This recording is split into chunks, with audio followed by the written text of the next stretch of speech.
أعوذ بالله من الشيطان الرجيم. بسم الله الرحمن الرحيم. يا أيها الناس إنا خلقناكم من ذكر وأنثى وجعلناكم شعوبا وقبائل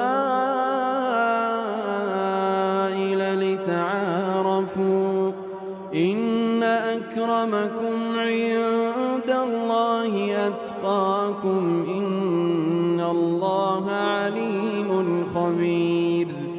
قالت الأعراب آمنا قل لم